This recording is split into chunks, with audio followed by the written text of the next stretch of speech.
Hola, ¿cómo están? Les doy la bienvenida a la clase de neurotransmisión del sistema colinérgico.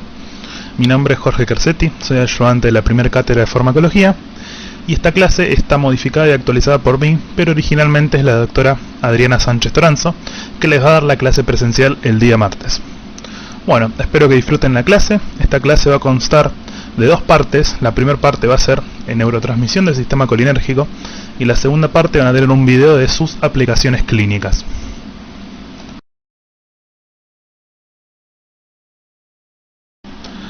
Acá tienen el temario de la clase, donde nos vamos a centrar principalmente en la neurotransmisión colinérgica, sus receptores y efectos, agonistas directos e indirectos, y por último hablar de los antagonistas.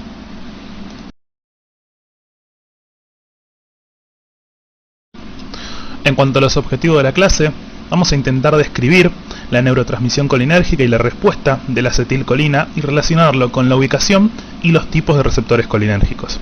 También describir las acciones de los agonistas y antagonistas colinérgicos, también relacionados con sus acciones, y por último relacionar los conceptos anteriormente enunciados con la utilización terapéutica en el segundo video.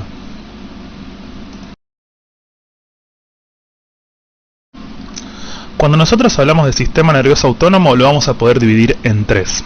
Tenemos el sistema parasimpático, el simpático y el entérico. Tengan en cuenta que en esta clase nos vamos a enfocar principalmente en el parasimpático.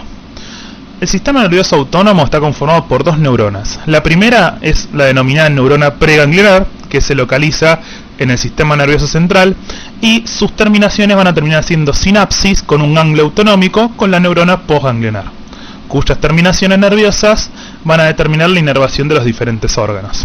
Ahora, el sistema parasimpático tiene su localización a nivel central, por la eferencia de los pares craneales 3, 7, 9 y 10, y en la sección medular sacra. Los ganglios autonómicos se encuentran cercanos o en la pared del órgano inervado, por lo cual su neurona postsináptica es corta. Ahora, el sistema simpático se origina en las secciones dorsal y lumbar de la médula espinal, y los ganglios simpáticos conforman lo que se llama la cadena paravertebral, lo que determina que las aferencias de la neurona postganglionar sea más extensa, ¿sí?, hasta alcanzar los órganos efectores. Ahora, el sistema entérico conforma los plexos intramurales de lo que serían los órganos del tubo digestivo. Las neuronas preganglionares provienen tanto del sistema simpático como parasimpático y también pueden actuar de manera autónoma, controlando las funciones secretoras y motoras del intestino. Por lo tanto, el sistema nervioso autónomo va a controlar la respuesta de los músculos lisos en las vísceras y los vasos sanguíneos, la contracción cardíaca, los procesos secretores, tanto en glándulas exócrinas y endócrinas, y la mayoría de las circunstancias tenemos en cuenta que se oponen, ¿sí?, las respuestas del sistema simpático y parasimpático, debido a que el primero, el sistema simpático, suele estar encargado de regular las respuestas fisiológicas ante un estímulo estresor, mientras que el segundo otorga las condiciones fisiológicas para lo que sería más el reposo, ¿sí?, los procesos de digestión. O sea, sus acciones se suelen, en la gran mayoría, antagonizar.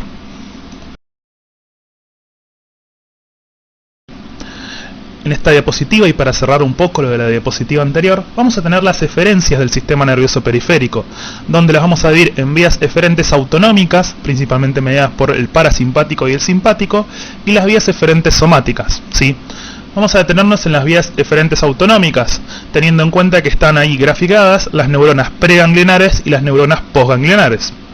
En el sistema parasimpático, las eferencias, ¿sí?, de la primer neurona, la neurona preganglionar, tengan en cuenta que es muy larga, ¿sí?, hasta llegar a la neurona postganglionar, que suele estar cercano a los órganos que van a inervar.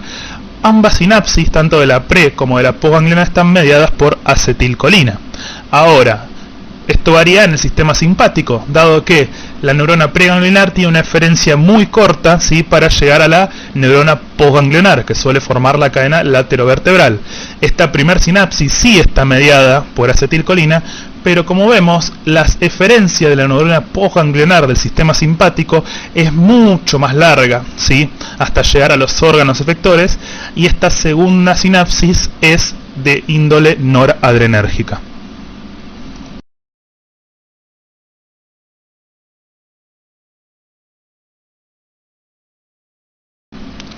Con esta introducción ya realizada, vamos a empezar a hablar de la neurotransmisión colinérgica. Acá lo que tenemos es el gráfico de la neurotransmisión colinérgica. Tengan en cuenta que la acetilcolina está ilustrada con las bolitas azules y es liberada desde la presinapsis por la entrada de calcio, la unión de vesículas y la despolarización celular hacia el espacio intersináptico o brecha sináptica. Justamente la postsinapsis lo que van a encontrarse son los receptores M muscarínicos o N nicotínicos, que luego de hacer su efecto, que ya lo vamos a ver más adelante, va a terminar siendo degradada por la acetilcolinesterasa, que en este caso está ilustrada como ACHE, en acetato y colina. La colina es recaptada por el UAQ, que en inglés es High Affinity Choline Uptake, o recaptador de colina de alta afinidad. Una vez dentro de la célula la colina, que es recaptada, lo que ocurre es que la mitocondria va a ser un dador de acetil-CoA y justamente la colina más el acetil-CoA mediante la colina acetiltransferasa va a darnos una nueva acetilcolina que justamente va a ingresar, ¿sí?, a la vesícula sináptica, ¿sí?, por un transportador de protones y va justamente a quedar en la vesícula sináptica hasta que haya un nuevo estímulo para su liberación. Dentro de nuestra neurotransmisión colinérgica podemos tener sustancias que la afecten, ¿sí? Ejemplos de estos tenemos varios, pero vamos a darles los tres más importantes. El primero que les vamos a dar es el hemicolinio 3. El hemicolinio 3, que está marcado con la cruz roja, lo que hace es inhibir al UAQ. Recuerden que el UAQ se encargaba de la recaptación de colina para que luego, más el acetil-CoA y mediante la colina acetiltransferasa, se produzca una nueva molécula de acetilcolina. Bueno, justamente si yo bloqueo lo que va a ser nuestro paso limitante, ¿sí?, de la síntesis de acetilcolina, vamos a terminar bloqueando la neurotransmisión. Ahora, el besamicol, que está marcado con la cruz rosa, ¿sí?, lo que va a hacer es inhibir al intercambiador de protones que justamente permitía que la acetilcolina quede protegida en nuestra vesícula sináptica. Al no estar protegida, es pasible de ser degradada en el citoplasma por enzimas plasmáticas, principalmente proteasas, y justamente va a bajar la cantidad de acetilcolina disponible. Y por último, otro ejemplo que por ahí lo conozcan un poco más, que es la toxina botulínica. La toxina botulínica lo que hace es unirse a las sinaptobebinas, ¿sí?, inhibiendo la liberación de acetilcolina mediante proteólisis de las mismas. Entonces justamente no hay fusión entre la vesícula sináptica y la membrana plasmática y no se puede liberar acetilcolina al medio.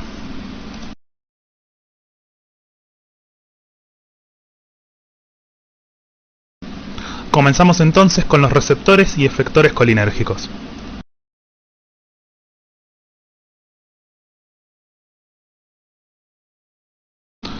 Cuando hablemos de los receptores implicados en la neurotransmisión colinérgica, vamos a hablar de dos grandes grupos, ¿sí?, que son los receptores muscarínicos y los receptores nicotínicos. Dentro de los receptores muscarínicos vamos a tener a los receptores M1, M2, M3, M4 y M5, ¿sí? Son receptores metabotrópicos acoplados a proteína G y van a ser en sí los más importantes de esta clase y a los que nos vamos a abocar. Pero también tenemos a los receptores nicotínicos, N1, N2 y N3, que están acoplados, ¿sí?, son receptores ionotrópicos, están acoplados a canales iónicos. Ahora, vamos a hablar un poquitito de los M, ¿sí?, de los muscarínicos. Cuando hablamos de los receptores muscarínicos impares, 1, 2, 1, 3 y 5, vamos a hablar que están acoplados a proteína GQ, ¿sí?, que lo que va a hacer es activar la vía del inositol trifosfato y el diacilglicerol para activar la fosfolipasa C y terminar aumentando el calcio citosólico. Justamente esto va a generar que donde actúen aumente el tono y la secreción, ¿sí? En cambio, si nosotros estamos hablando de los pares, ¿sí?, del M2 y el M4, vamos a ver que están acoplados a proteína G inhibitoria, inhibiendo la anilato ciclasa, disminuyendo las concentraciones de AMP cíclico, estimulando, ¿sí?, a los canales de potasio para la hiperpolarización celular y también inhibiendo los canales de calcio. Entonces tenemos como consecuencia la hiperpolarización y la inhibición de membranas excitables. Los receptores M1 se encuentran en neuronas postganglionares, en glándulas y en sistema nervioso central principalmente. Los receptores M2 en corazón, ¿sí?, que es de este grupo el más importante, en órganos del tubo digestivo y también en sistema nervioso central. Los receptores M3, que en sí va a ser un poco el comodín de la clase porque es donde mayor distribución de receptores a nivel de todo el organismo vamos a tener, donde tenemos órganos del tubo digestivo, vasos, glándulas, vejiga, ojos, pulmón, sistema nervioso central. M4 principalmente a nivel del sistema nervioso central, glándulas y órganos genitales, y por último los M5 a nivel del sistema nervioso central y de los ojos, ¿sí? Ahora, los receptores N1 se encuentran principalmente en la placa neuromuscular, ¿sí? Los N2 en los ganglios y los N2 y N3 en el sistema nervioso central, y principalmente son muy importantes los N2 porque participan en la vía nigroestriada. Ahora vamos a hablar de cómo impacta cada receptor en el órgano que se encuentra. Si nosotros activamos los receptores M2 que se encuentran en el aparato cardiovascular, vamos a tener bradicardia, disminución de la velocidad de conducción y disminución de la contractilidad.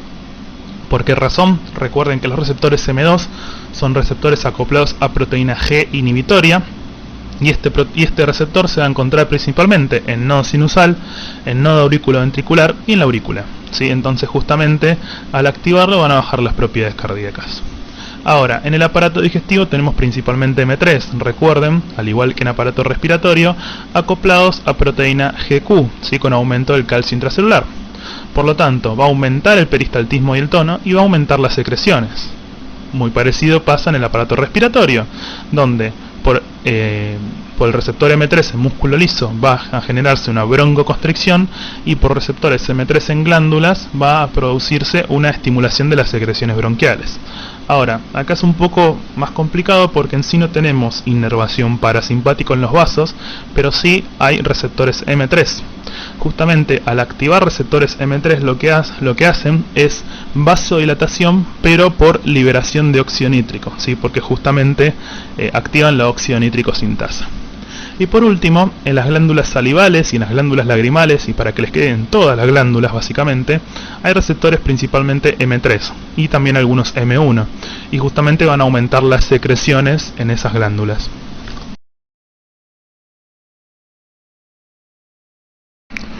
Cuando hablemos de acciones a nivel ocular, vamos a tener que tenemos los receptores M3 y M5 ubicados en el músculo esfinteriano del iris y en el músculo ciliar, que van a generar la contracción, dando una miosis, ¿sí? Y favoreciendo el reflejo de la acomodación. A nivel del sistema nervioso central tenemos todos los receptores muscarínicos, pero predominan principalmente el M1, el M4 y el M5. Lo que hacen es favorecer la estimulación cognitiva, regular el apetito, la nocicepción, el control motor, y participan en algunos circuitos de recompensa. Y también, como les había dicho, tenemos a los N2, ¿sí? Los receptores nicotínicos de tipo 2, que lo que hacen más que nada es regular la liberación de otros neurotransmisores. Después tenemos en las vías urinarias al detrusor, al trígono y al esfínter. Tengan en cuenta que casi todas las acciones son mediadas principalmente por M3, ¿sí? Pero también tenemos en el trígono y el esfínter M2 que van a terminar generando la relajación, que obviamente que se luego de una contracción del detrusor para poder favorecer la micción. En cuanto al tejido eréctil, ¿sí? Tenemos receptores M3 que van a generar una vasodilatación, ¿sí? Pero esta también mediada por, como habíamos dicho anteriormente, por óxido nítrico, ¿sí? Y en la placa mioneural vamos a tener al receptor N1, ¿sí? Que lo que va a mediar son las fasciculaciones, los temblores, los posibles calambres, la tetanización y las parálisis espástica, que obviamente nada de esto es buscado, sino justamente que puede ocurrir por activar los receptores N1 en la placa mioneural.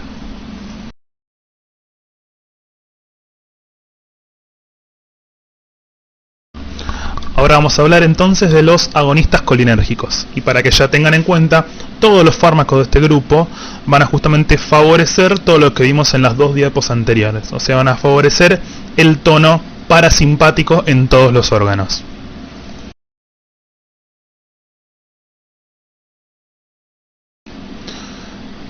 Dentro de los agonistas colinérgicos los vamos a dividir en dos grandes grupos, los directos y los anticolinesterásicos o indirectos. Dentro de los directos vamos a tener los no selectivos, que justamente no son selectivos ni por los muscarínicos ni por los nicotínicos, los selectivos muscarínicos y los selectivos nicotínicos. Y dentro de los anticolinesterásicos vamos a tener los reversibles y los irreversibles. Para que quede más claro y esquemáticamente, el mecanismo de acción de los agonistas colinérgicos directos es ser agonistas totales de los receptores M y N en la postsinapsis, Por lo tanto van a favorecer las acciones del sistema parasimpático. Obviamente también tienen acciones a nivel de la placa neuromuscular y también en los ganglios autónomos por los receptores N. Ahora, los anticolinesterásicos o agonistas indirectos, como se ve en el gráfico, al inhibir el mecanismo de terminación de la neurotransmisión colinérgica, aumenta la cantidad de acetilcolina en brecha sináptica, entonces favorece indirectamente la neurotransmisión colinérgica porque hay más acetilcolina en brecha que pueden terminar activando tanto los receptores M como los receptores N. No actúan en esos receptores, sino en la enzima, que es la acetilcolinesterasa.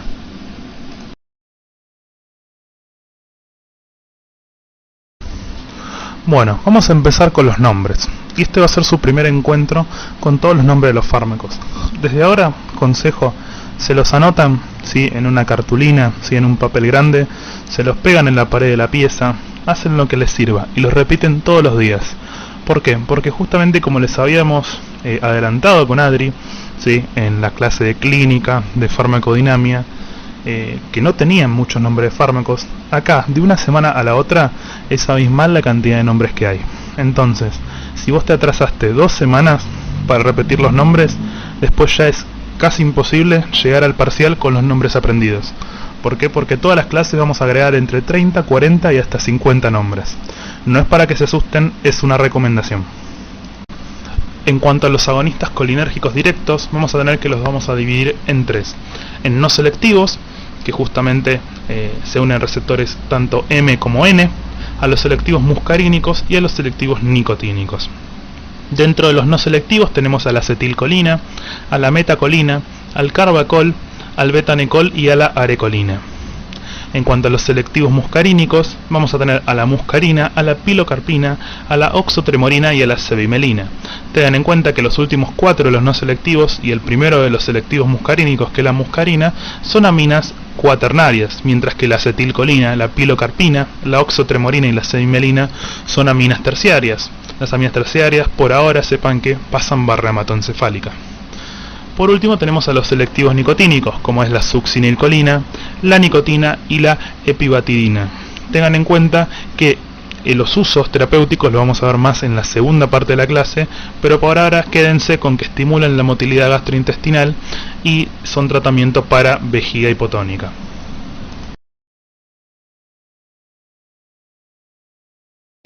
Ahora vamos a hablar de los anticolinesterásicos, ¿sí?, que son los fármacos que lo que hacen es inhibir la acetilcolinesterasa.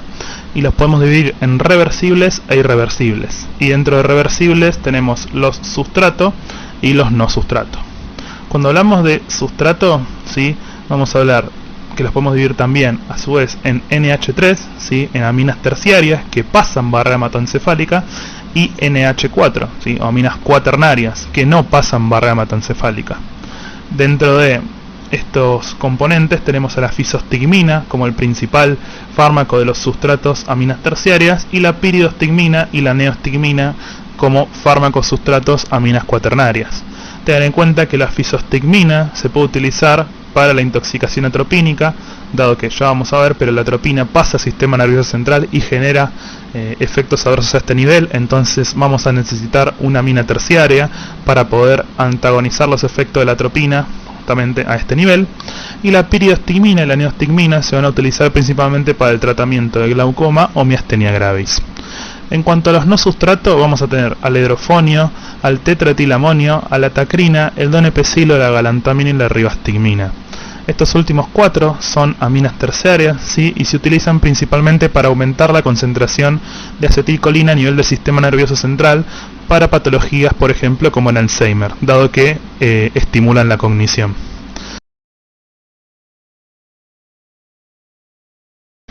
Cuando hablamos de los anticolinesterásicos irreversibles, vamos a hablar principalmente de los órganos fosforados.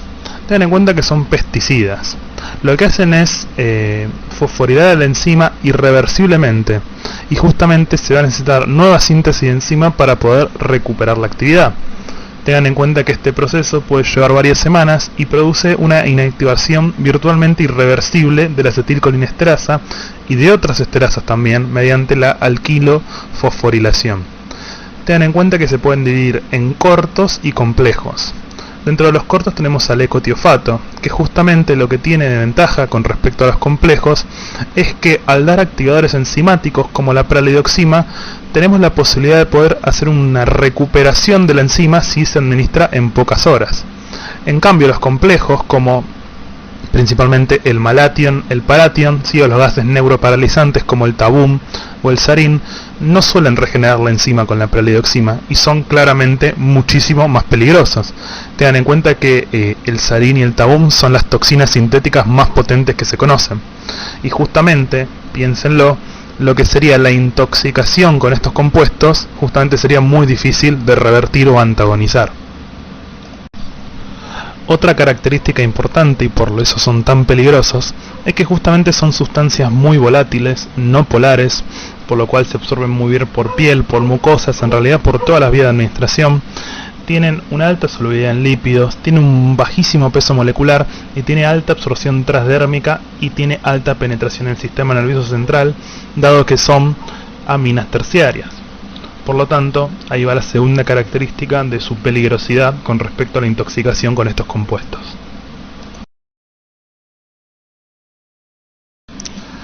Vamos a hablar un poco de la farmacocinética, no de todos los agentes colinérgicos, sino básicamente viendo las diferencias dependiendo si son aminas terciarias, aminas cuaternarias o, como habíamos hablado, de los órganos fosforados. Tengan en cuenta que las aminas terciarias tienen buena absorción por vía oral, con una buena biodisponibilidad, tiene una distribución que es generalizada y se metaboliza en los tejidos, ¿sí?, por hidrólisis. Ahora, tiene también excreción renal.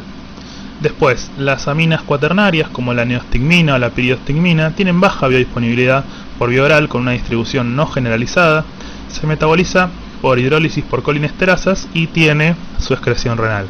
Ahora, como habíamos hablado, los órganos fosforados se absorben por cualquier vía, oral, piel, respiratorio, tienen una alta distribución, son superlipofílicos, tienen un metabolismo hepático, ¿sí?, por conjugación, y se excretan por vía renal.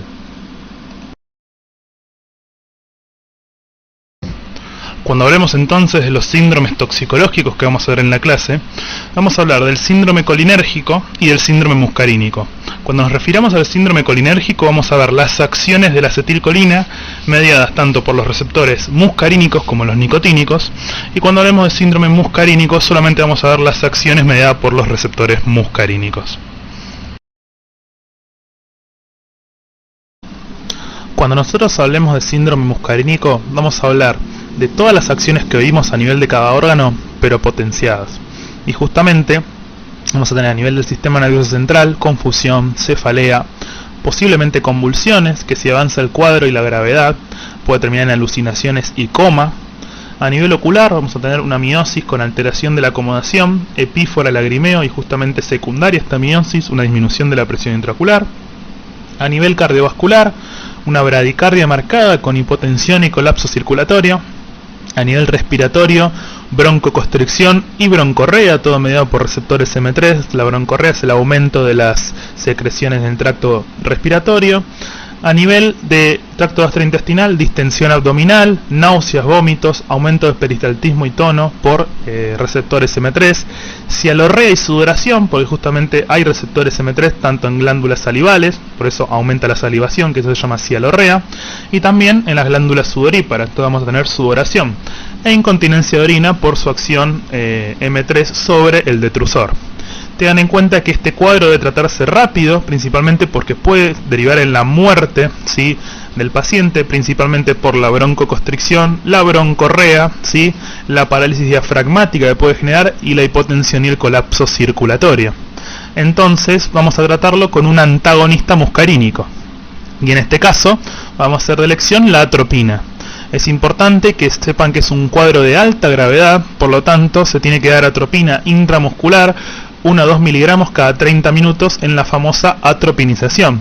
¿Qué es la atropinización? Es dar dosis de atropina cada 30 minutos hasta ver signos justamente de antagonismo muscarínico, como puede ser boca seca, midriasis, aumento de temperatura y taquicardia. Eso significa que comenzó a actuar, ¿sí?, la atropina, significa que desplazó al agonista de su unión a los receptores M.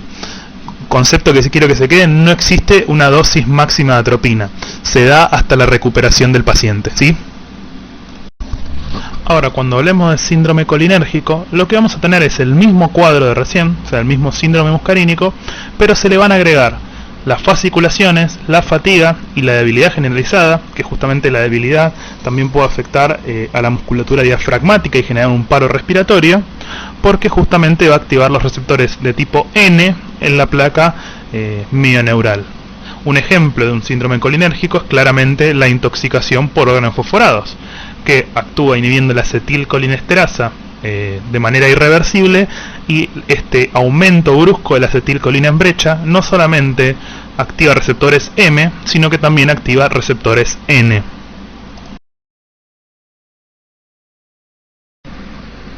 Entonces, como medidas generales para un paciente que está intoxicado por órganos fosforados es primero interrumpir la exposición. ¿Por qué razón interrumpir la exposición? Porque justamente la ropa o la piel del paciente puede seguir siendo reservorio de perpetuar la intoxicación. Entonces le sacamos la ropa al paciente y lo bañamos con agua fría. ¿Por qué agua fría? Porque el agua fría genera vasoconstricción, entonces se va a interrumpir la absorción del órgano fosforado residual que quede sobre la piel, pero antes de todo esto obviamente protegernos a nosotros, porque no nos queremos intoxicar nosotros. Después, conservar permeables las vías respiratorias, incluso con aspiración bronquial. Ya sabemos que pueden generar paradas respiratorias o mismo un aumento brusco de las secreciones respiratorias que implican la ventilación correcta del paciente. Si es necesario, va a haber que intubar al paciente y darle respiración artificial, obviamente administrando oxígeno. Recuerden que puede haber convulsiones, así que si hay convulsiones se da diazepam, que es una benzodiazepina, y se hace tratamiento de shock. Esto lo van a ver tranquilos en medicina interna y en fármaco 2, pero quédense con estas medidas generales. Ahora, lo importante que sepan ustedes, tratamiento sintomático con atropina, ya lo habíamos visto en la diapositiva anterior, y para evitar el aging enzimático, ¿sí?, se dan reactivadores de las colinesterasas, que son las oximas. Tengan en cuenta que las oximas se unen al fósforo de los complejos fosforilcolinesterasa y lo terminan removiendo. Recuerden que la eficacia de las oximas depende primero de la accesibilidad y después del aging de los órganos fosforados. Tengan en cuenta que el aging es mayor con los órganos fosforados complejos, y con el ecotiofato, que es dentro de los irreversibles cortos, es mucho menor. Quiero que entiendan que lo que le va a salvar la vida al paciente es la atropina y no las oximas. Si nosotros tenemos ambas en el centro que estamos tratando al paciente, utilizamos ambas, y si se puede, las oximas administrarlas en las primeras 6 horas de la intoxicación. Pero lo importante acá es comenzar con la atropina, siempre. Es más, antes de dar las oximas, si es que las tenemos disponibles, damos primero la atropina, dado que si damos primero las oximas podríamos aumentar los síntomas de la intoxicación, porque hay una inhibición transitoria de las enzimas que están inducidas por las oximas. Entonces siempre la atropina primero, y además es lo que le va a salvar la vida al paciente, porque es la única droga que va a tratar la sintomatología del paciente y va a evitar las causas de muerte, que justamente es el colapso circulatorio, la parada cardiorrespiratoria, la broncoconstricción, la broncorrea con parálisis diafragmática.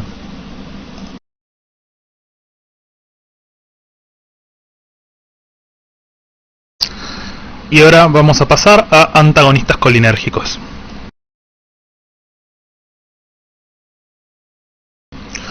Los antagonistas colinérgicos también los vamos a poder dividir en bloqueantes muscarínicos o antimuscarínicos y los bloqueantes nicotínicos. Tengan en cuenta que en la clase solamente vamos a ver los muscarínicos. Los bloqueantes nicotínicos los vamos a dejar para el tercer parcial, ¿sí?, en la parte de bloqueantes neuromusculares.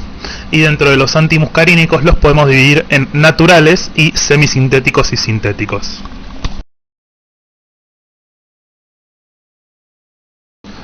Dentro de los bloqueantes muscarínicos podemos dividirlos en naturales y semisintéticos.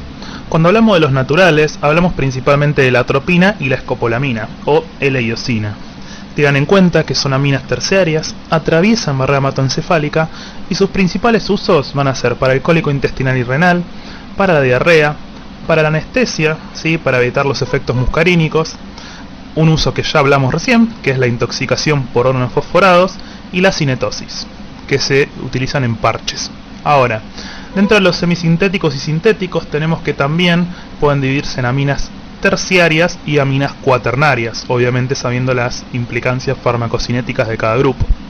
Dentro de las aminas cuaternarias tenemos al bromuro de metescopolamina, al glicopirrolato, al ipratropio, al tiotropio, a la butilescopolamina, al aclidinio, al umeclidinio y al glicopirronio.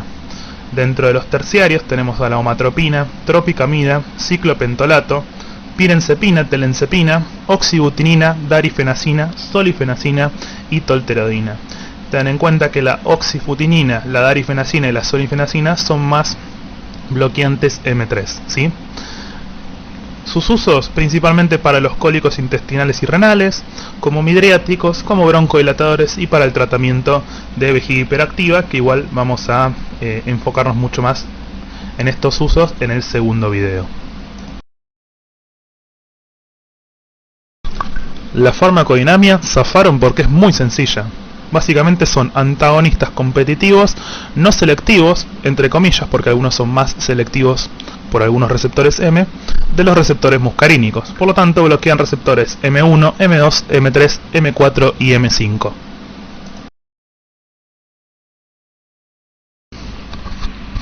Como bien lo dice la diapositiva, los bloqueantes nicotínicos los vamos a ver en el tercer parcial en el módulo de anestesia general, anestesia local y relajantes musculares. En este momento los van a olvidar por un rato y los vamos a volver a retomar en el tercer parcial, principalmente la parte de los bloqueantes neuromusculares. Si nos ponemos a pensar en las acciones de los receptores muscarínicos en cada órgano y sabiendo que son antagonistas de esas acciones, si nosotros estudiamos bien la primera parte de la clase, esta parte va a salir súper fácil. ¿Por qué razón? Porque es lo opuesto. Por lo tanto, todos los antagonistas, todos los bloqueantes muscarínicos van a tener una cierta acción simpático-mimética. O sea, van a emular todo lo del sistema simpático. Muy parecido a lo que vamos a ver la clase que viene. Entonces, a nivel cardiovascular vamos a tener taquicardia, ¿sí? La atropina genera taquicardia desde un primer momento, en cambio la escopolamina puede en un momento generar bradicardia, pero después va a terminar generando taquicardia. A nivel del aparato digestivo va a haber una disminución tanto del peristaltismo como del tono, ¿sí? Una disminución del volumen de las secreciones, pero es importante que no afecta ni la secreción ácida ni las secreciones digestivas. En cuanto al aparato respiratorio vamos a tener lo opuesto, broncodilatación e inhibición de las secreciones del aparato respiratorio. Tengan en cuenta, como les había comentado, que a nivel del endotelio vascular, como justamente tenemos receptores pero no tenemos inervación parasimpática, no vamos a ver cambios a este nivel por justamente la falta de inervación. Seguimos entonces con las glándulas, que por bloqueo M3 vamos a tener xerostomía, o sea, boca seca, y también el bloqueo de la sudoración. En el ojo, ¿sí? Por bloqueo M3 en el músculo esfinteriano del iris y el músculo ciliar, vamos a tener midriasis, ¿sí? Con ciclopegía, que es básicamente cuando está bloqueado el reflejo de la acomodación. A nivel del sistema nervioso central, la atropina lo que genera es un estado de excitación para luego generar un estado de depresión y coma, y la escopolamina directamente depresión, somnolencia, amnesia y alucinaciones. En cuanto a las vías urinarias, lo que vamos a tener es que va a haber una dilatación de los cálices renales y los uréteres, va a haber una dilatación, ¿sí? del detrusor, y va a haber una contracción del trígono y esfínter. Y por último, en el tejido eréctil vamos a ver impotencia.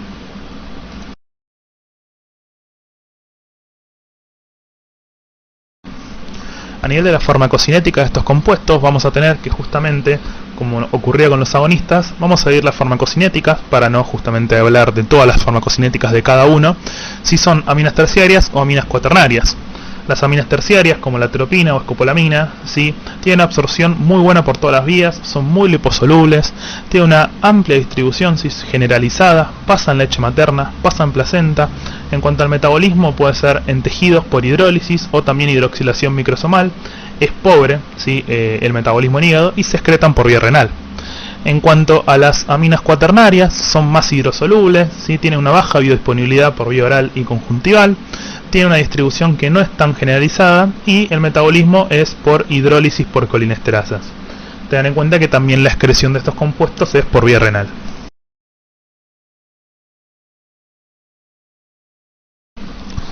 Cuando hablemos de intoxicación atropínica, vamos a hablar de un paciente rojo, seco, ciego y loco para que se acuerden esa regla memotécnica. ¿Por qué razón? Ahí vamos a ir viendo a medida que veamos cada uno de los síntomas. Tengan en cuenta también que esta intoxicación se caracteriza por aumentar su severidad dependiendo de la dosis. Así que vamos a ir hablando un poquitito de cada dosaje. Al dar dosis bajas de 0,5 vamos a tener bradicardia, xerostomía e inhibición de la sudoración. Ustedes pensarán, ¿por qué bradicardia? Bueno, lo que ocurre con la atropina es que a dosis bajas tiene un efecto bradicardizante paradójico. ¿Por qué? Porque justamente se bloquean los receptores muscarínicos inhibitorios. Lo que ocurre es que hay un bloqueo M2 presináptico en las fibras postganglionares basales. Entonces justamente podemos tener a dosis bajas de atropina una bradicardia. Ahora, ya a dosis de 1 miligramo, esa taquicardia desaparece. Antes de pasar a 1 miligramo, ya apareció la xerostomía y la inhibición de la sudoración. Por tanto, ya tenés el primer ítem de la regla mnemotécnica, que es seco. Después, dosis de 1 miligramo vamos a tener el aumento de la sed, taquicardia, ¿sí? Y midriasis leve, aún no ciego. Ahora, dosis de 2 miligramos vamos a tener un aumento de los síntomas anteriores, o sea, más sed, taquicardia más severa y una midriasis mucho mayor, y además empieza la visión cercana a ponerse más borrosa porque justamente, como habíamos dicho, se inhibe, o sea, se bloquea el reflejo de la acomodación. Entonces ya tenemos el segundo ítem, el paciente está seco y ahora está ciego. A dosis de 5 miligramos vamos a tener un incremento de todos los síntomas anteriores más. Ya tenemos dificultad en el habla, ya estamos viendo acciones a nivel del sistema nervioso central, además de las acciones periféricas, inquietud, fatiga, cefaleas, piel seca y caliente, ¿sí? Lo que hace es bloquear la sudoración termorreguladora, por lo tanto ya tenemos el tercer ítem que está rojo, ¿sí? Dificultad para orinar y reducción del peristaltismo, y ya a dosis de 10 miligramos o más tenemos todo el aumento de los síntomas anteriores más pulso débil, significa que ya está con alteraciones hemodinámicas, rubor, más rojo aún, ataxia, excitación, alucinaciones y delirio, la última parte de nuestra regla mnemotécnica, loco, que finalmente puede terminar en un coma. ¿Y cuál va a ser el tratamiento? Bueno, básicamente lo que tengo que hacer es que la acetilcolina empiece a desplazar a la atropina de su bloqueo M, o sea, de su bloqueo muscarínico. Entonces vamos a tener que buscar una droga que aumente la cantidad de acetilcolina en brecha para poder desplazar a la atropina. ¿Cómo vamos a lograr esto? Con los anticolinesterácicos que vimos en la primera parte de la clase. Importante que dentro de los anticolinesterácicos teníamos aminas terciarias y aminas cuaternarias. Recuerden que la atropina es una amina terciaria y, como están viendo acá en la lista de los síntomas, tenemos que está generando efectos adversos a nivel del sistema nervioso central. Por lo tanto, también tenemos que aumentar la cantidad de acetilcolina a este nivel para justamente desplazar a la atropina. Entonces, nuestra droga de elección va a ser un anticolinesterácico y que sea una amina terciaria. Por lo tanto, vamos a estar hablando de la fisostigmina.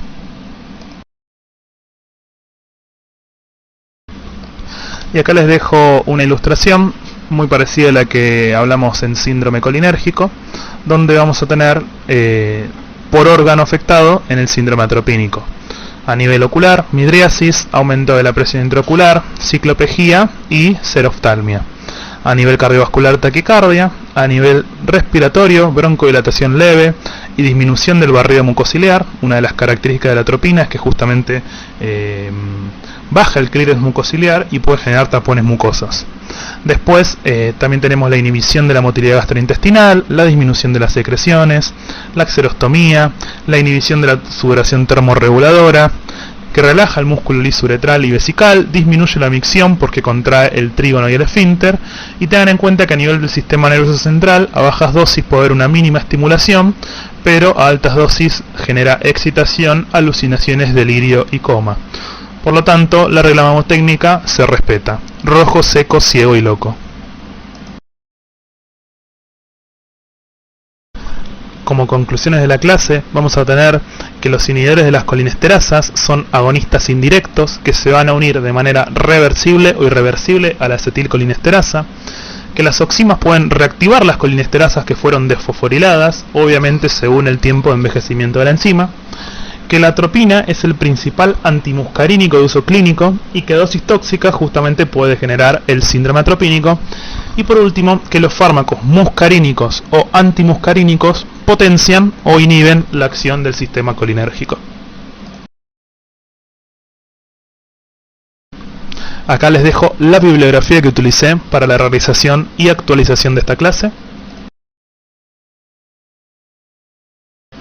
Y finalizamos con la primera parte de la clase. Ahora no quiero que vayan a ver ya el segundo video, sino se toman un descanso, procesan todo, se toman un café, unos mates, esperan un rato, hacen alguna otra actividad y después vuelven a ver el segundo video. Nos estamos viendo el martes y que tengan una muy buena semana.